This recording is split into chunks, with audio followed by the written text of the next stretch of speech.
Se a gente fosse fazer uma votação para escolher o segmento que mais tem sofrido transformação nos últimos anos, o varejo provavelmente entraria pelo menos como finalista, né?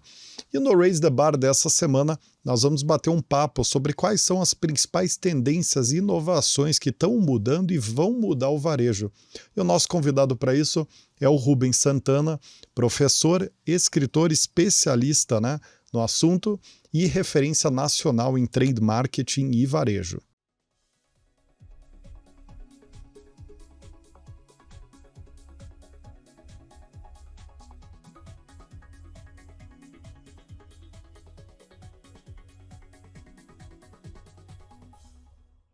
Muito bem, sejam muito bem-vindos e bem-vindas a mais esse episódio do Raise the Bar, o programa semanal de entrevista divulgado toda terça às 19 horas, simultaneamente no YouTube da The For Sales Company e em mais de 10 plataformas de podcast simultaneamente, que levanta a tua régua apresentando e debatendo os principais cases, tendências e curiosidades de vendas e marketing. Para começar, como de costume, quero dar muitíssimo boas-vindas aqui ao nosso ilustre convidado, Rubens, que é uma celebridade no meio do trade marketing, Rubens. Seja muito bem-vindo. Olá, muito boa tarde, tudo bem, Rodrigo, Maurício? Prazer estar com vocês aqui, obrigado pela oportunidade de poder contribuir um pouquinho da minha vivência dentro do trade, tenho certeza que vai ser um bate-papo muito legal. Maravilha, meu caro, o prazer é todo nosso e eu não exagerei na celebridade não, porque você é um dos grandes especialistas em trade do país, né? E você, Maurício, como é que você está? Animado, acho que na sua introdução você falou muito bem, né? A gente tem ouvido muito falar sobre a transformação do varejo, o momento do varejo, então vai ser bem legal a gente botar esse tema em perspectiva e entender um pouquinho da visão do Rubens sobre o futuro desse segmento. Maravilha, maravilha. Bom, antes da gente entrar no conteúdo de hoje, importante mencionar que a edição 2024 da famosa pesquisa de cargos e salários de vendas e marketing produzida pela For Sales já está disponível para download gratuito, tá? Esse ano ela está com tamanho recorde, mais de 380 cargos de vendas e marketing mapeados, com o range salarial separado por PMEs e grandes corporações. Então lá vocês vão encontrar praticamente os salários de 90% a 95% dos cargos de vendas e marketing do país em todos os níveis hierárquicos. Então, está imperdível a pesquisa desse ano, só clicar na descrição e fazer o download 100% gratuito.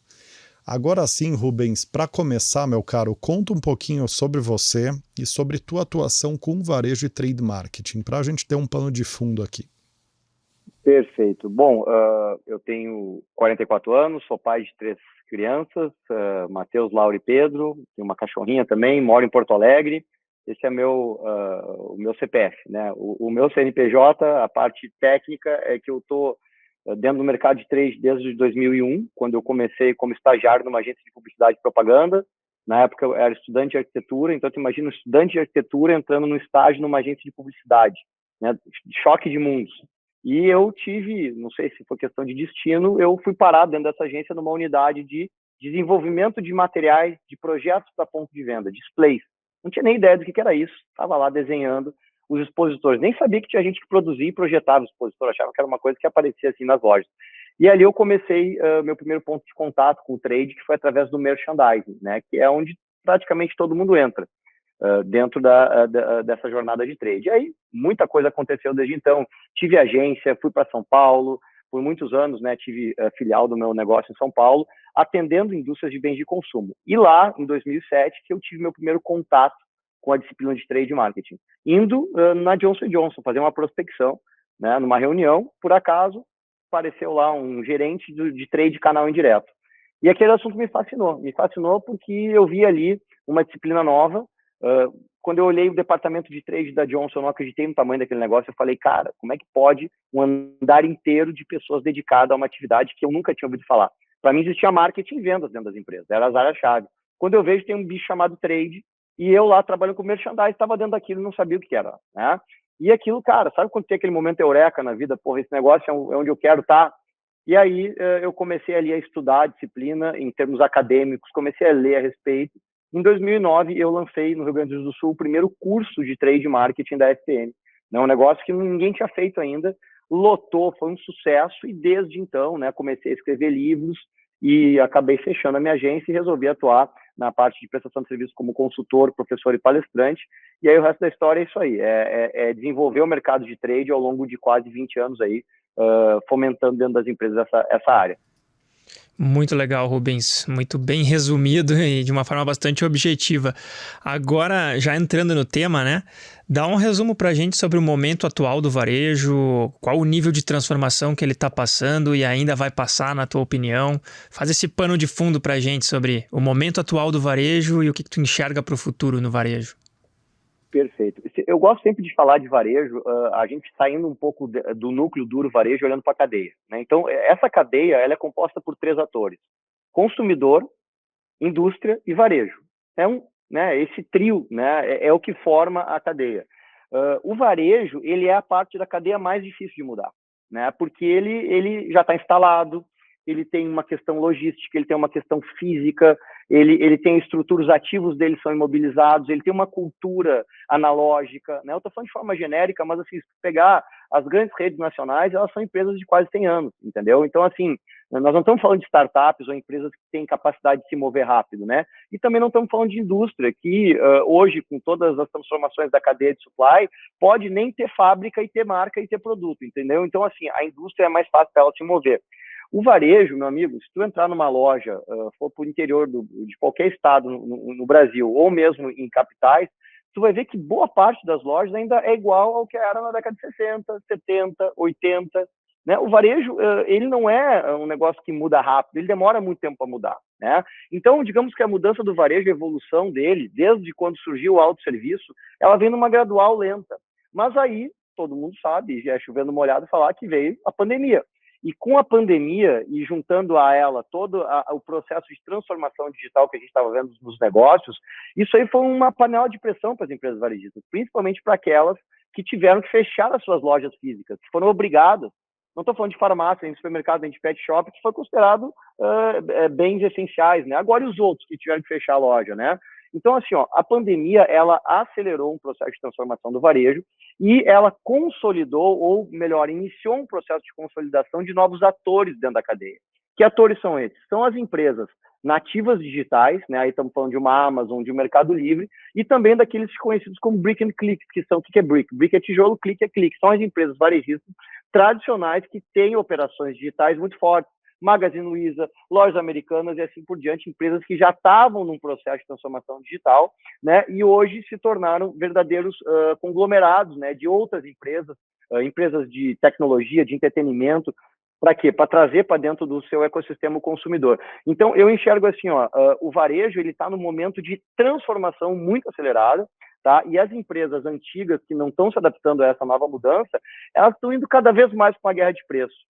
Tá? E o varejista, ele é raiz, ele aguenta a porrada, ele é capaz de suportou a inflação, crise econômica, tudo que é coisa que a gente pode imaginar na economia, o varejista aguentou, né? Mas será que ele vai aguentar a nova geração que está vindo aí e que compra tudo online, e que compra baseado no que o influenciador diz, e que está no TikTok, entendeu? Então, até que ponto que esse varejista está preparado para essa onda da transformação digital? Algumas empresas a gente vê que estão conseguindo, mas eu vejo que a grande maioria ainda está um pouco atrasada e é preciso agir rápido. A pandemia foi o recado definitivo, né? Eu acho que ela acelerou muito, todo mundo fala isso, né? A gente tem consciência disso.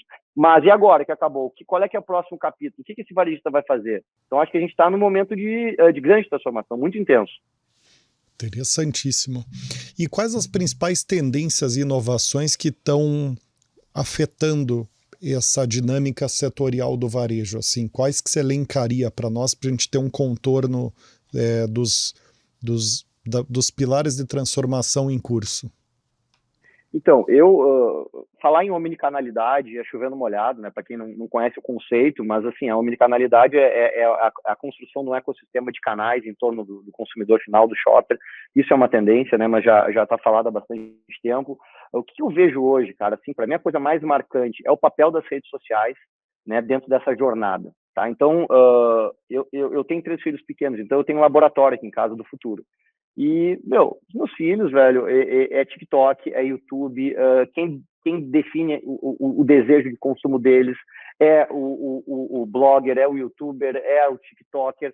Então, assim, a gente vai ver uma mudança nos canais, né? Uma mudança nos canais mediada pelas redes sociais, onde o live commerce, o social commerce, todos esses modelos de e-commerce, né, que estão migrando de lojas físicas para plataformas digitais, tá? Então, isso aí, eu, por muitos anos, dei aula na FPM, e eu perguntava para os meus alunos, né, vocês vão ao supermercado? E a gurizada ali dos 20 e poucos anos compra tudo por aplicativo. Então, assim, para mim, as grandes tendências são essas. É essa jornada totalmente impactada pelo digital, é o papel das redes sociais nesse processo, é a transformação digital da cadeia e dos canais, e as empresas não vão mais brigar pela preferência do consumidor no único ponto de contato.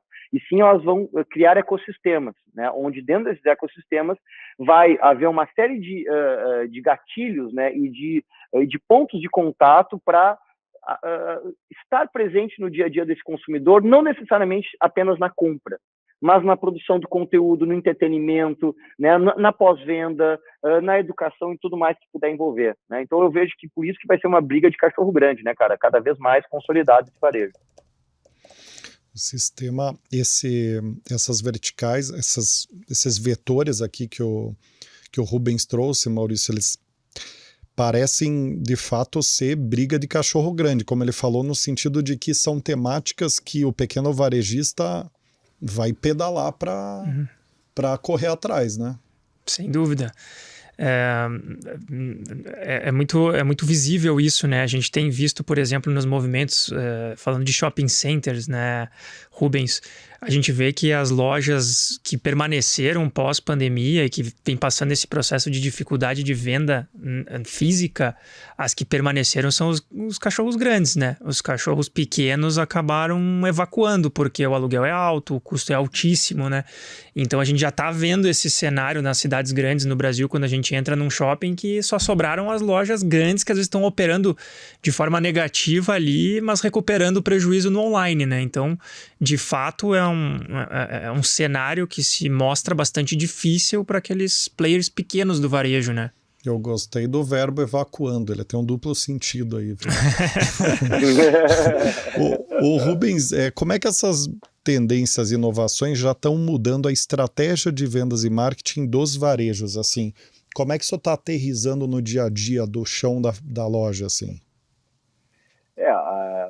Isso está hoje impactando toda a presença digital do varejo, né? Então a gente vê cada vez mais o varejo estudando como ele pode ampliar a presença digital dele em todas as etapas da jornada de compras, desde da etapa de busca por informações, o próprio reconhecimento de necessidade, até a compra em si e o descarte, né, e a recomendação posterior que o consumidor faz. Então, o varejo, ele se inteirando, né, ele entendendo que rede social não é lugar para ficar fazendo post de produto promocionado, dizendo que a minha loja está com a promoção.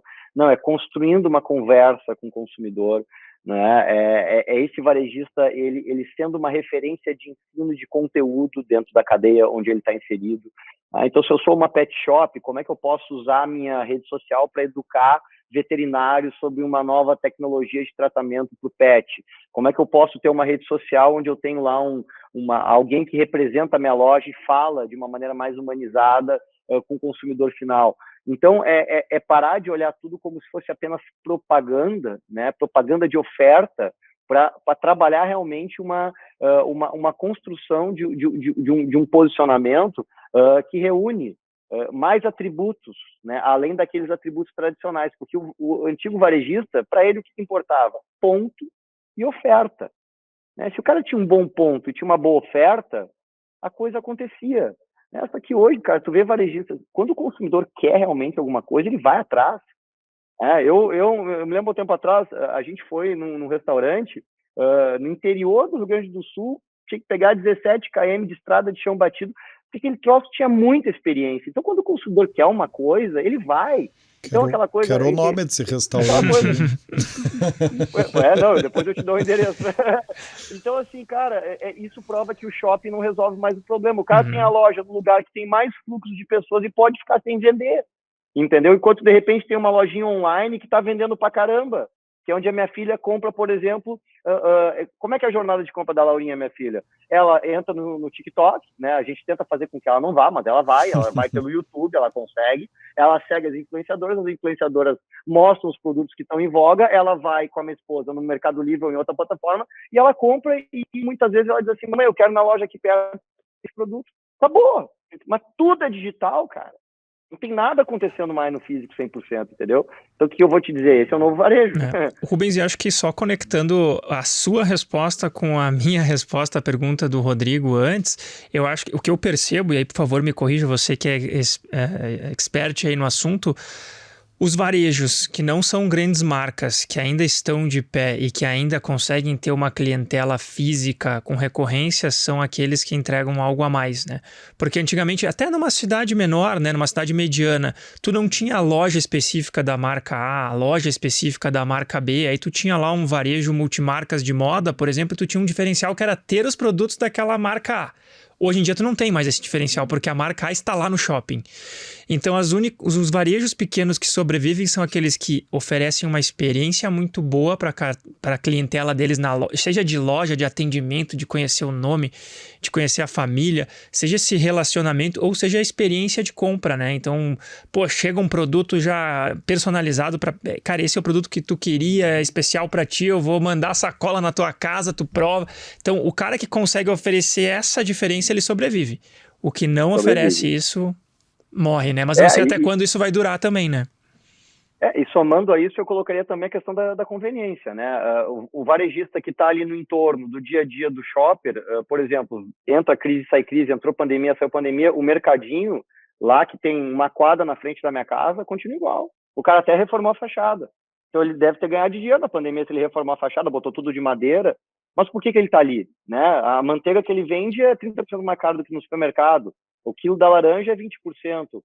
Tem um mix de produto muito menor. Mas por que ele está ali? Porque é um lugar de passagem, é um lugar onde as pessoas compram pela essa tal de conveniência, né? Então, somado a isso tudo que tu falou, que é uma questão de diferenciação, que também é um ingrediente, tem a questão da conveniência. Só que assim, se tu for ver o quanto que esses caras vão crescer, o cara da diferenciação, ele até consegue crescer. Agora, esse da conveniência, que está ali pelo preço, pela localização, ele vai evoluir, mas ele vai evoluir de uma forma muito lenta e talvez ele nunca saia daquilo ali, tá? Então, assim, eu sempre digo, o pequeno varejo no Brasil nunca vai acabar. A gente vai estar vivendo a era do Jetson, cara. Vai estar carro voando na rua. Vai continuar o seu Joãozinho lá, a criancinha que hoje está lá vendo TV enquanto o vô atende, vai ser o velho que vai estar lá, ela vai continuar atendendo, entendeu? Porque é uma coisa de passar em família a família. Exato. Tem uma relação de confiança. O mercado vai acabar, tá? Exatamente. Eu vou te dar um exemplo aqui, Rubens. Eu ganhei um óculos de sol de Natal de uma grande marca da Débora e ele veio com um defeito na lente. E eu fui trocar agora 2 semanas atrás, eu cheguei na loja super renomada, uma loja que eu inclusive admiro os empreendedores e etc. Já sabemos. E aí vem toda aquela história, não, tem que mandar para o Rio de Janeiro num processo de 30 dias para avaliar, para te devolver. Bom, quando eu receber meu óculos de volta, terminou o verão, nem vou usar. Se eu fosse uma loja onde eu tivesse uma relação próxima de anos construída ali com o varejista, muito provavelmente ele ia dizer assim, não, pega esse aqui e eu me resolvo aqui com o outro, né? Então, esse pouco varejista que ainda consegue entregar esse relacionamento, essa proximidade com o cliente, ele tende a nunca acabar, né? Como você muito bem falou, né? E aí eu queria trazer um exemplo assim de um mercado muito que está anos luz na nossa frente, que eu tive recentemente, antes da pandemia, que foi na China. Eu achei que eu ia chegar na China, cara, ia ter só lá, loja do Alibaba, tudo digital, com robô atendendo. Cara, o que tinha de mercadinho, e varejinho e coisinha, sabe? Parecia o Brasil. Só que a diferença é que lá eles estão todos digitalizados. Né? Lá tu só compra através de QR Code, lá tu tem um monitoramento, né, mesclado, governo, grandes empresas, é tudo uma coisa só, e todos eles estão dentro de direto ou indiretamente participando de um Alibaba ou de uma outra plataforma, entendeu? Mas por mais que tenha toda uma parafernália tecnológica atrás, aquele mercadinho lá com o velhinho, com a criança, com o produto, com o sortimento para tocar, cheirar e comer, apesar de 70% do varejo na China acontecendo online, ele está lá e não vai sair. Ele é um micro estoque da Alibaba. Né? Porque o cara está integrado, ele está integrado lá, ele para o motoboy ali pegar o produto e levar para a pessoa da esquina ali, né? O Rubens, brilhante, resumiu, exatamente. Eu me dei conta aqui de uma coisa, tá? Ali quando você falou das tendências, né, eu anotei as seguintes, veja se eu esqueci algumas. Omnichannel, papel das redes sociais crescente no negócio de varejo, jornada e transformação digital e criação de ecossistemas. Daria para dizer que seriam as 4 grandes tendências e inovações à vista? Ou teria mais outras que você visualiza? Olha, essas aí são as que eu vejo de forma mais recorrente, né? Na NRF sempre se aborda isso. Hoje está se falando muito, né? Uma coisa que eu esqueci de falar, da retomada do papel da loja física, né? Então, isso é uma coisa que se provou, né? Que ela tem um papel muito importante. Talvez não tanto olhando sob o ponto de vista da comercialização, mas daquela experiência, né? Aquela jornada de ponto de contato mesmo. Então, acho que tu resumiu muito bem. Não veria nada muito fora disso, não. Qualquer coisa que vier além é ramificação do que foi falado aqui. Perfeito, perfeito. Não, fez completo e total sentido, porque eu pensaria em outras 2 coisas, mas depois que você resumiu ali, eu entendi que elas estão numa tendência muito mais de longo prazo do que de curto. Quer dizer, elas nem entram num raciocínio prático de mudar os ponteiros. Que seria a realidade aumentada e a inteligência artificial. Mas, de fato, nós não somos especialistas em varejo, mas eu entendo que isso não está mexendo aí no ponteiro do negócio, né? A realidade aumentada ela tá muito nas revistas e pouco no dia a dia, né? E há também no que tange ao varejo. Não sei se daria para a gente bater isso ou como é que você entende? A IA, quando a gente fala em omnicanalidade, por ser uma transformação digital da cadeia, quem vai fazer toda essa amarração é a inteligência artificial, né? Então, omnicanalidade e inteligência artificial estão muito conectadas, né? A questão é que às vezes o varejista tem dificuldade de entender onde é que a inteligência artificial está entrando. Quando eu contrato, por exemplo, um gestor de tráfego para melhorar minha performance de anúncio numa rede social, para trazer um inbound marketing para dentro do meu CRM, eu estou usando inteligência artificial. Então, a inteligência artificial das plataformas, isso tudo, sendo proprietária da empresa ou do Facebook ou de um terceiro, ela está totalmente permeada na cadeia, tá? A questão da realidade aumentada e da realidade virtual, né, que são coisas diferentes. A realidade aumentada, ela é essa interface, né, através de um dispositivo. Tu tá no ambiente real e tu, através de um dispositivo, enxergar uma coisa no mundo real, e a realidade virtual, que é mediada por um óculos, alguma coisa desse tipo. O Facebook, né, com Meta e tudo mais, metaverso, está tentando, né? Agora, sim, até que ponto que hoje a gente vê as pessoas optando por comprar dentro de um óculos? A Apple está, né, com o óculos dela agora. Ainda são coisas que eu não vejo ali, né, no dia a dia, foi como tu falou, mas devem ser consideradas, entendeu? Sem dúvida nenhuma. Agora, sim, eu entendo que, apesar de toda a transformação digital, o ser humano, cara, ele precisa da experiência física, entendeu?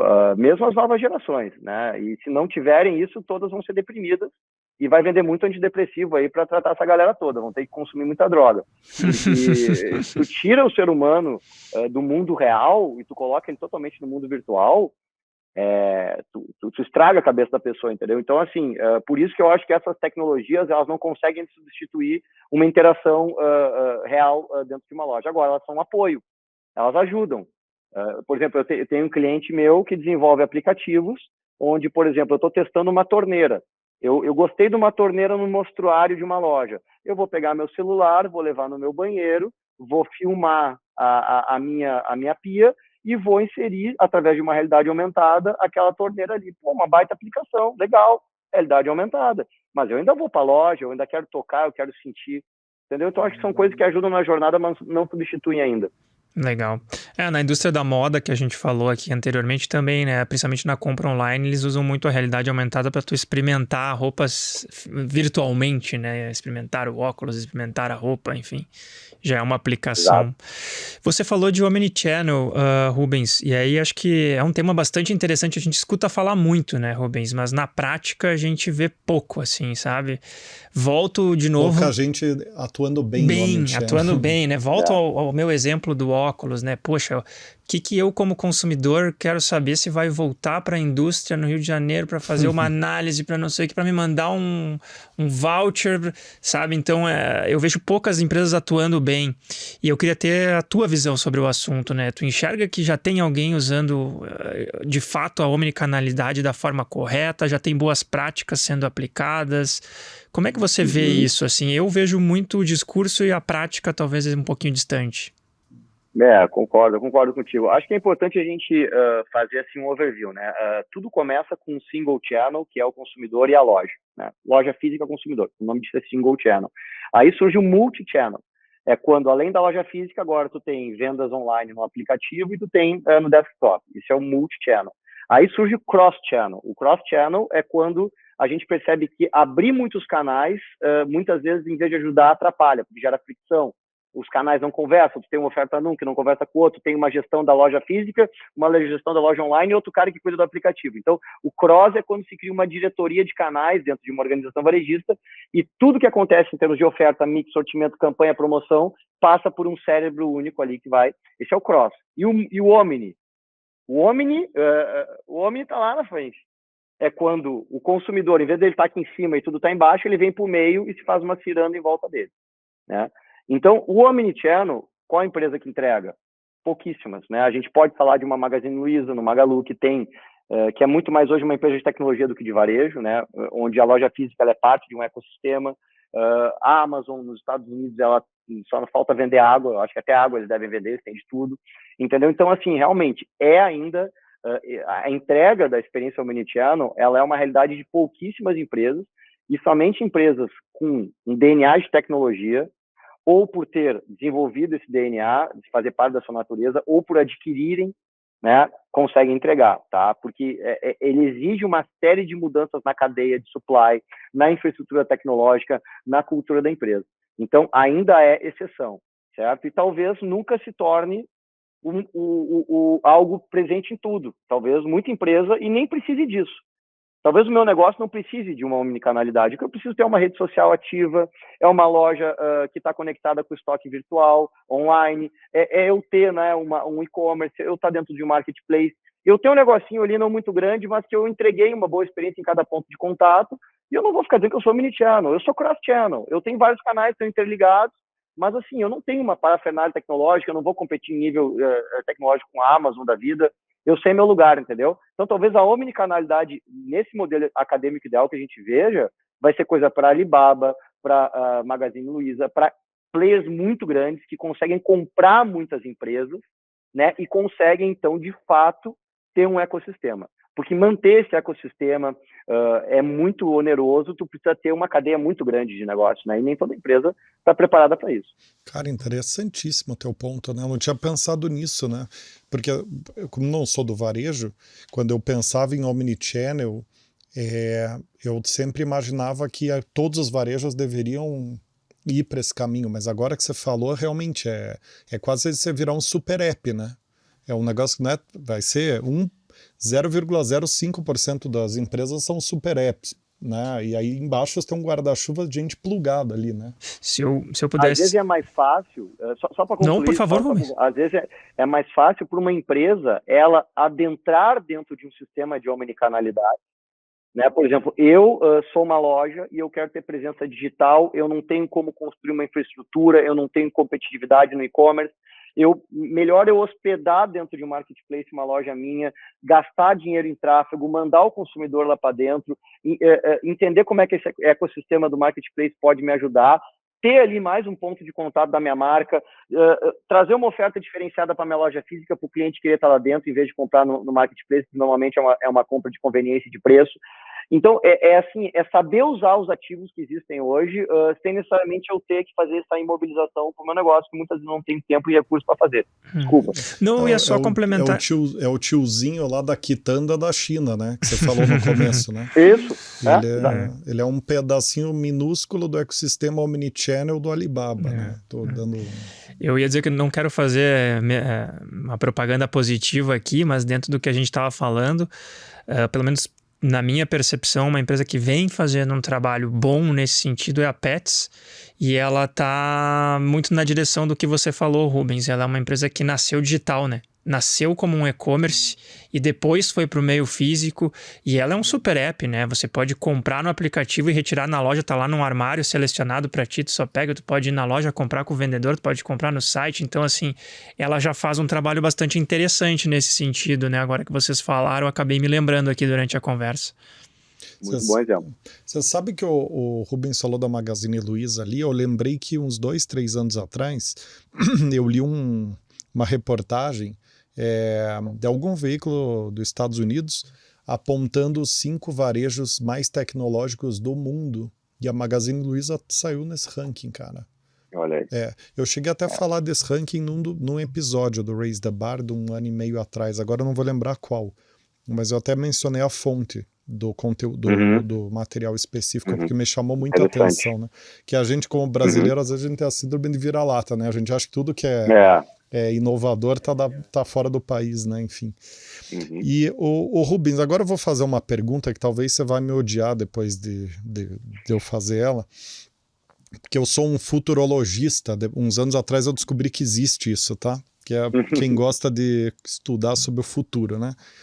E quando a gente estava fazendo a pauta ali, eu fiquei pensando, puxa, qual que seria a melhor forma da gente entender o varejo que não projetar 30 anos para frente e fazer o Rubens ter que fazer um trabalho dedutivo aqui, né?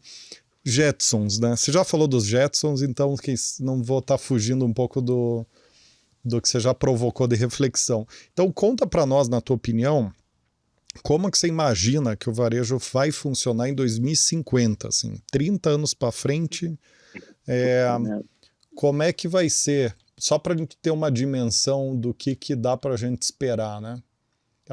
Dá para responder essa pergunta de vários ângulos diferentes, né? Então pode pensar um pouquinho aí, porque... Interessante.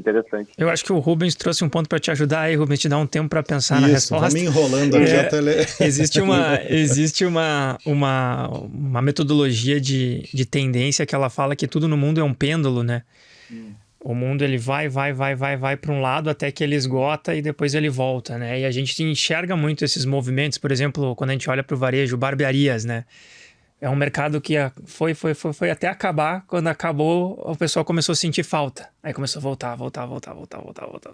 Então é interessante, né? Porque o mundo ele tem essas questões cíclicas e vai de encontro com o que o Rubens falou também. Assim, talvez a gente tá naquele momento de tudo é online, mas daqui a pouco a gente diz, tá, mas eu quero as relações humanas de volta. Eu quero ir numa loja, tocar no produto, eu quero de volta aquilo lá. E aí começa a voltar. Enchendo o saco. Não sei, eu tô dizendo assim, existe uma metodologia de tendência, né, usada em pesquisas que trabalha essa linha, né? Talvez isso se seja visível no varejo também, mais pra frente, né? A gente tá num boom de compra online e talvez lá no futuro, lá na frente, tenha uma volta, assim, pro espaço físico, vai saber. Quem sabe, né? Eu aproveitei para dar um tempo pro Rubens pensar. Claro. Não, enquanto vocês estavam falando, e a própria pergunta, ela me fez refletir sobre o último capítulo do meu último livro, que foi exatamente essa projeção de futuro, né, do varejo, onde eu vejo cada vez mais a convergência, né, das tecnologias, a automação, a robótica, a inteligência artificial, né, o machine learning, a realidade virtual, cada vez mais presente, né, no dia a dia. Então, assim, a Singularity University, que é uma faculdade, uma escola nos Estados Unidos, Vale do Silício, ela fala que mais ou menos nessa época aí de 2050, inclusive vai ser difícil tu distinguir o que é real daquilo que é criado pela inteligência artificial, e a gente, cara, bem ou mal, já tá meio que nisso, né? Hoje em dia a gente não sabe se aquele negócio que a gente tá curtindo no post ou tá compartilhando não é uma inteligência artificial profunda que fez aquilo, né, meu? Então, assim, já é possível reproduzir uma imagem. Então, assim, é um mundo, cara, que a gente pode olhar, né, até sob uma ótica de ficção científica, que a gente viu em alguns filmes, no Minority Report, em filmes que abordam, né, essa coisa de um mundo até meio distópico, né, onde tu tem uma mudança, né, de comportamento do ser humano baseado no que a inteligência artificial fez. A gente não sabe hoje onde é que ela vai ir. Os próprios estudiosos, as empresas de tecnologia, elas não sabem qual é o limite, algumas querem até frear o desenvolvimento da inteligência artificial, tá? Então, assim, A substituição da mão de obra humana por robôs, né? Isso aí, cara, na China já tem robozinho que leva o prato, né? Que atende. Eu vi restaurante na China onde os drinks eram preparados por braços mecânicos. E a única pessoa que estava no restaurante era o dono para se exibir, dizer que ele tinha aquele negócio e ele falou assim, tira uma foto minha e me põe no teu livro, entendeu? Porque ele criou um negócio que é totalmente automatizado, tá? A loja física está lá. Não acho que a gente vai virar um avatar e não vai mais ter corpo físico e vai estar na nuvem. Isso eu acho que não vai acontecer, tá? Mas eu acho que toda a tecnologia, ela vai estar cada vez mais inserida dentro do varejo, tá? Ela vai estar assim, fazendo uma drástica mudança na mão de obra, tá? Então, assim, por exemplo, tu vai numa loja hoje, tu vê repositor de gôndola. É uma parte do trade, isso é o cara lá botando produto, trazendo produto do estoque. Tu vê gente tirando foto de gôndola para fazer monitoramento de loja. Isso aí tudo vai ter um drone voando, que vai fazer uma câmera com uma baita inteligência. Tu não vai mais precisar ter caixa, tu vai ter entrega teleguiada por drone, tu vai ter veículo autônomo levando produto para tua casa, de vários formatos, pequeno, médio e grande, daqui a pouco uma bicicleta teleguiada. Tu vai ter tudo isso, né, cara? Tu vai ter um sortimento muito mais de acordo com a realidade de um determinado bairro, porque tudo vai ter uma predição muito maior, tudo vai virar dado, então essa massa de dados vai ser trabalhada para prever padrões, então tu vai ter menos estoque, tu vai ter um giro de produto compatível com a real demanda, né? Tu vai ter menos guerra de preço, talvez, se tu tem toda essa cadeia organizada, então tu não vai precisar te diferenciar por preço, vai ter a oferta melhor. Tu vai ter programas de CRM que a gente não vai saber até que ponto que eles viraram invasores da tua privacidade, que é o que já acontece hoje. Eu estou falando aqui contigo, se eu abrir a boca e te dizer assim, cara, eu tenho um cachorrinho pequeno, eu preciso comprar uma ração, vai aparecer anúncio no Instagram para mim, entendeu? Então tu imagina isso daqui 26 anos. Imagina o tamanho que vai estar o Google, o Facebook, o Mark Zuckerberg tem o quê? Ele tem 40 anos, não tem 40 anos ainda, ele tem 20, 30 e poucos, né? Onde é que esses caras vão estar, entendeu? Então, assim, ou vai acontecer uma coisa tipo assim, governos autoritários, vou fazer que nem a China. O Alibaba cresceu demais, ninguém sabe onde é que está o Jack Chan. Cadê o Jack Chan? Desapareceu. Aquele chinês era o palestrante, era o cara que vendia a China para o mundo, desapareceu. Então isso aí também vai estar ligado à questão do viés político que vai ter. Porque não pensa não, guerra, política, tecnologia, varejo. A tecnologia surge na guerra, velho, entendeu? Vocês estão vendo cada vez mais guerra acontecendo, cada vez mais novas tecnologias de monitoramento. Então, assim, eu espero não ir para esse lado distópico, que é o que mais me assusta, porque eu tenho 3 filhos, porque eu já vou estar velho, tá? Nessa época aí, não sei se eu vou estar vivo, entendeu? Então, assim, cara, eu já vivi o lado bom da vida, agora e o resto, das novas gerações. Então, me preocupa ao mesmo tempo que eu olho e digo, cara, que legal, eu quero participar desse futuro. Eu tô no TikTok, eu vou fazer as coisas que eu tenho que fazer, entende? Então, assim, realmente são muitos ingredientes e cada coisinha dessa que eu te falei já está acontecendo, algumas mais avançadas, outras menos, mas tudo isso é pauta de futuro, pode ter certeza. São tecnologias reais. Eu queria te perguntar em relação a esse contexto que você traduziu, que eu achei muito interessante, né, essa integração que você falou dos contextos, né, de estoque, just in time e super enxuto e no bairro, logística automatizada, leitura de dados totalmente integrada, automatizada, transformada em campanhas de mídia, enfim, todo esse panorama integrado de dados e governanças e otimizações, né? Mas aí a questão que me ficou, depois que você terminou ali o resumo sobre 2050, talvez essa pergunta não tenha uma resposta, não tem uma resposta certa e errada, só o tempo dirá, mas assim, na tua opinião, você vê as cadeias de varejo hoje, elas são muito pulverizadas ainda, a gente tem uma concentração, sei lá, de 20%, 30% do mercado em grandes players, e você tem 80% diluído ali em pequenos e médios. Quando você traduz esse cenário ali de 2050, ele envolve um nível de... Ele cria um contexto que me parece favorecer a concentração de mercado, né? Porque é muita tecnologia, muita integração de dados, e isso me dá um sinal de blocos, de grandes conglomerados, né, que vão integrar logística, estoque, produto, né? Você vê o varejo se concentrando ou se mantendo com o nível de pulverização que a gente tem hoje? Pergunta teórica aqui, mas talvez ajude muito a dar interessante.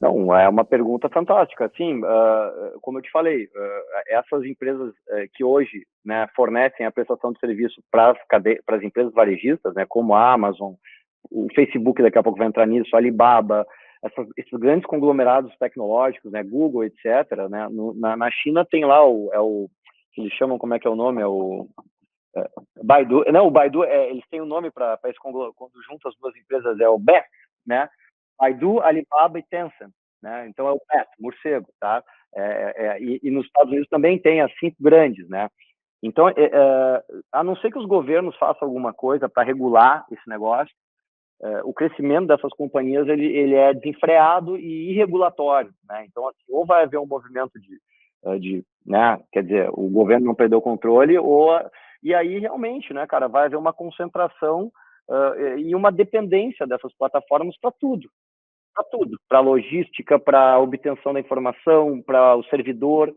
Olha hoje a quantidade de dados que está no servidor da Amazon, né, cara? Qualquer empresa hoje, né, usa. Então, eu não sei se vai haver uma concentração de vendas nas plataformas dele, tá? Ou somente, ou se vai haver uma concentração de prestação de serviços nessas empresas, né? Tu vai precisar delas em alguma etapa do teu sellout, em algum momento, ou da logística, ou da captação do lead, ou do armazenamento do dado. O que eu quero dizer é o seguinte, não vai existir nenhuma lojinha offline. Uhum. Nem, cara, o tiozinho... E fora da cadeia de suprimentos, aspas, né? Fora em alguma dessa parte. cadeia. Uhum.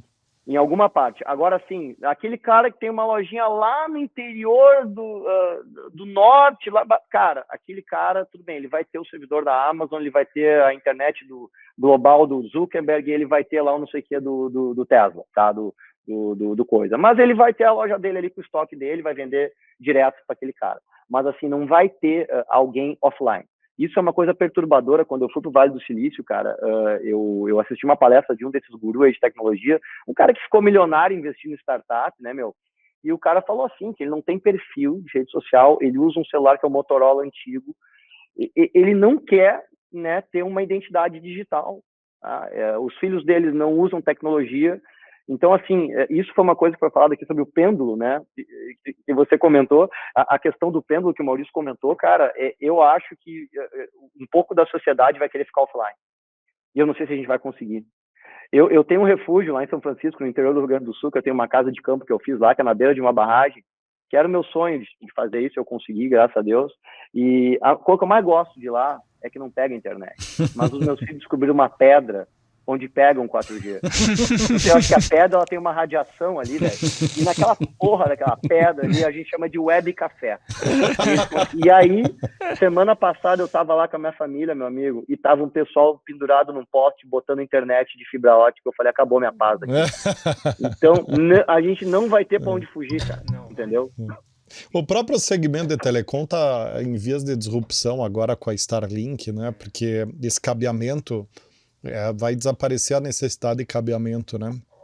E o Elon Musk não, cara, a não ser que a Blue Origin e outras empresas de exploração espacial sirvam de veículo para botar satélite dos concorrentes da Starlink no ar, a Starlink vai dominar o segmento de internet no mundo inteiro. Isso é, monopólio, né? Monopólio inevitável, né? Enfim, Rubens, que bacana esse papo, cara. Como eu falei ali no começo, cara, agora há pouco, na verdade, sou um aficionado por futurologia, então tudo que você falou me fez pensar, aqui tem um pensamento profundo aqui em relação ao que tem pela frente. Acho que eu vou demorar uns dias para digerir ainda essa conversa e formar algumas conclusões, mesmo, né? Então eu queria te agradecer demais aí pelo teu tempo. A gente sabe que você é um cara com a agenda super concorrida aí, né? E fazer um convite ao vivo aqui para você voltar no programa para a gente manter esse assunto do varejo quente e você ser um porta-voz aí do segmento, não só do varejo, mas de trade, né? De todos os ecossistemas em volta ali, onde você é uma grande referência nacional, tá? Então, muito obrigado, esperamos te ver de volta aqui, viu?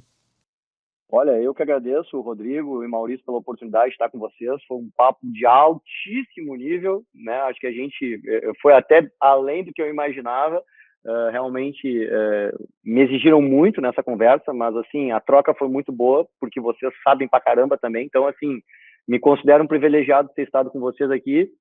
Contem comigo no que precisar e que todos nós tenhamos aí um maravilhoso ano.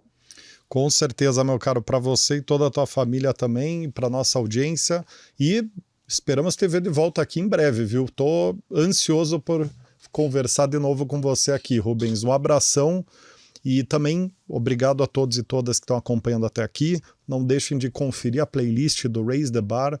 A gente está aí no 80º episódio, né, Maurício? E muito conteúdo legal, então tenho certeza que vocês vão gostar muito. A todos e todas, aquele abraço e até o próximo Raise the Bar.